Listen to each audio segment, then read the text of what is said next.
doing, everybody? Welcome to the next episode of Talk Smack with Mac.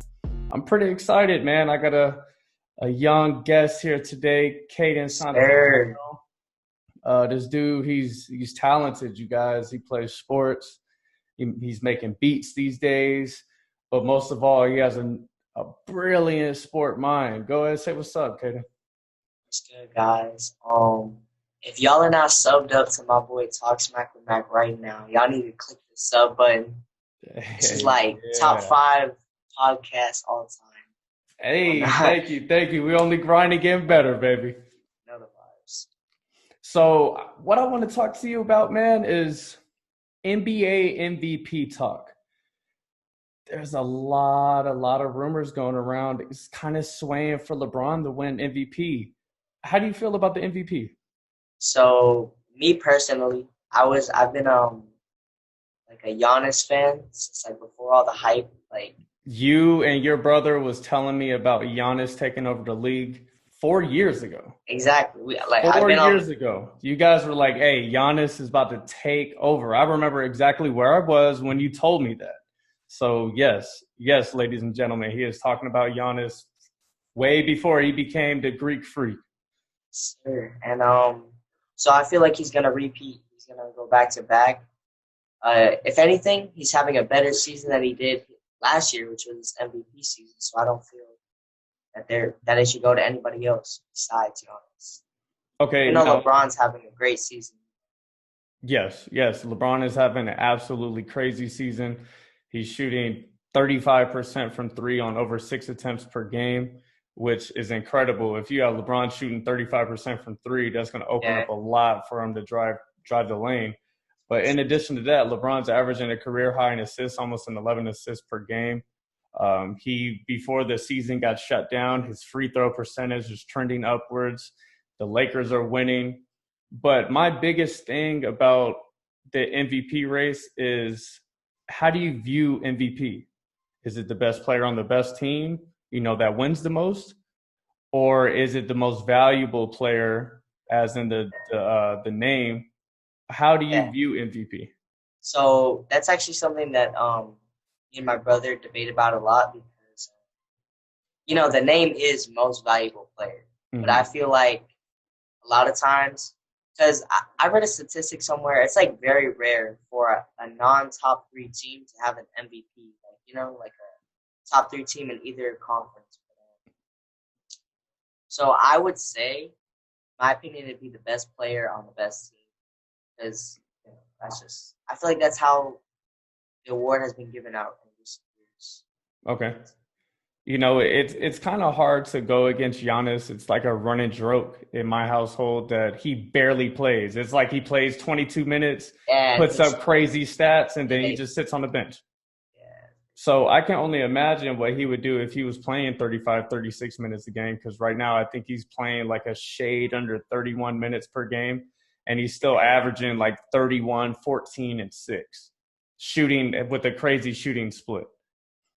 And as Giannis develops a three-pointer, if he could even have like a modest 34% or 35%, even like we were talking about LeBron, that's only going to open this game even more to make him more unstoppable. But my biggest thing about MVP is, when LeBron James sits down, the Lakers are a lottery team, period. There's no doubting that. When Giannis sits, the Bucks keep rolling and the Bucks keep winning. I firmly believe that Giannis should win MVP, but my last statement makes it a little bit more close, and a lot more professionals are playing that into account. Because so you're saying that whenever LeBron sits, they're lottery teams, that would make him MVP, because when he's on the floor, they're the best team, or like arguably the best team. They're definitely the best team in the West now, but they're arguably the best team on the court. You're right. I mean, it does, make the argument a little bit closer, but I still feel like Giannis is just a better player right now.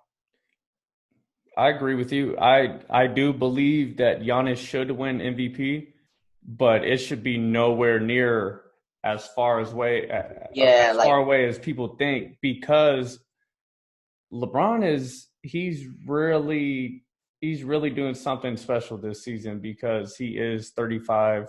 He's averaging a career high in assists. His 3-point percentage is high. And I feel like that's what they were saying whenever he was whenever him and Harden were going for it, 2017 or whatever.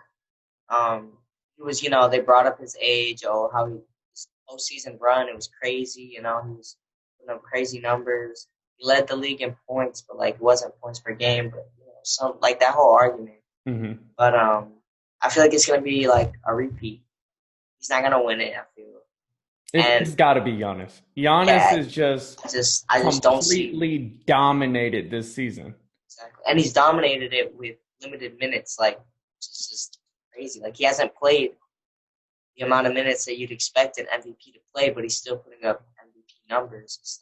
Exactly. There's a couple games this season where in like 22 minutes, 23 minutes, Giannis has 35 and 15. That's what I'm saying. So it's like, how much is his minutes per game holding him back to put up even higher numbers?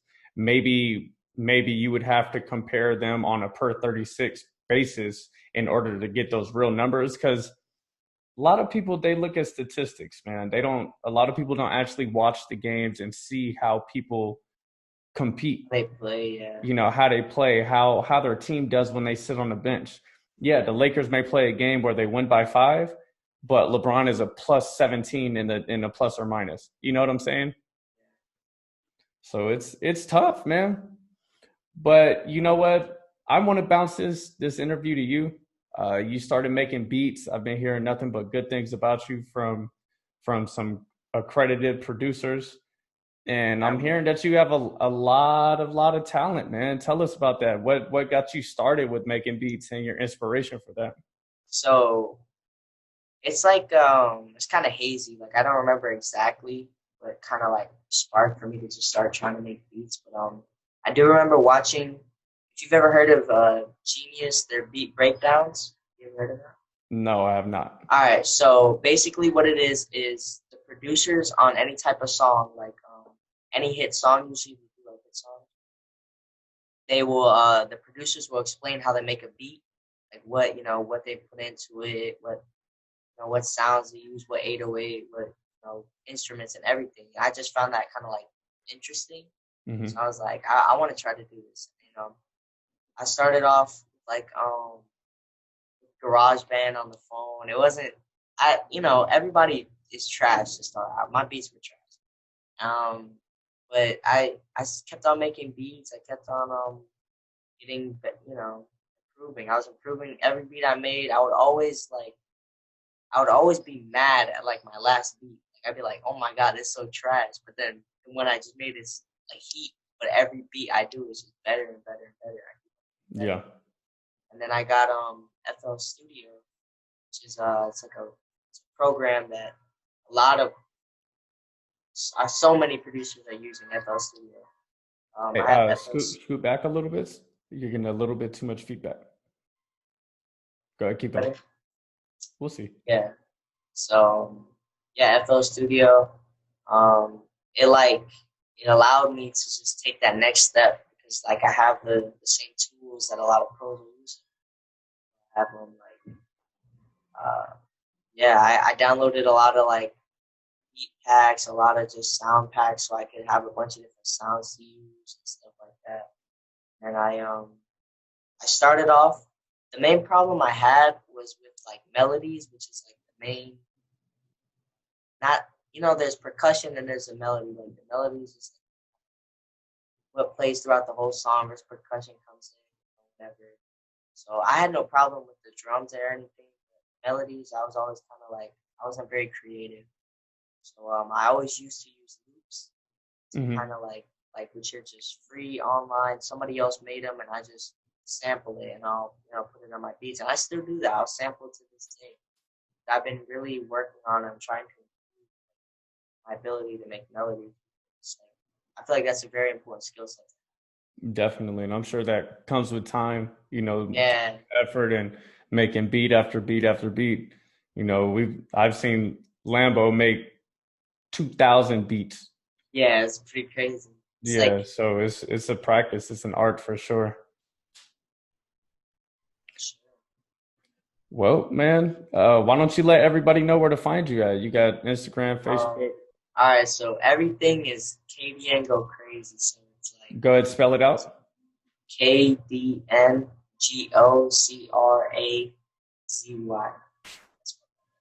on So all platforms, right? on all platforms. So SoundCloud, everything I have on there. If you're interested in anything I have, you can DM me. I'll be selling my stuff. Bag. Bet. I'm excited to get you to get on some Talk Smack and do some edits, man. I got one video with you putting your beats on, and it made me excited. You know, a good way for you to get your beats out there. So I'm excited, man. Let's see what you could do. All right, ladies and gentlemen, that's going to sum it up for another episode of Talk Smack with Mac. You know, this is episode 4. I keep on getting your guys' feedback and your messages and your love. And I just want to say thank you so much. We're only growing and getting better. The sound's getting better. The quality's getting better. And, you know, your love and your inspiration is what's keeping me going. So, yeah, Kdngocrazy. I appreciate it, bro. Your opinion in basketball is very important to me. So I can't wait to get you on another episode. All right, y'all. Okay, yeah, you made this.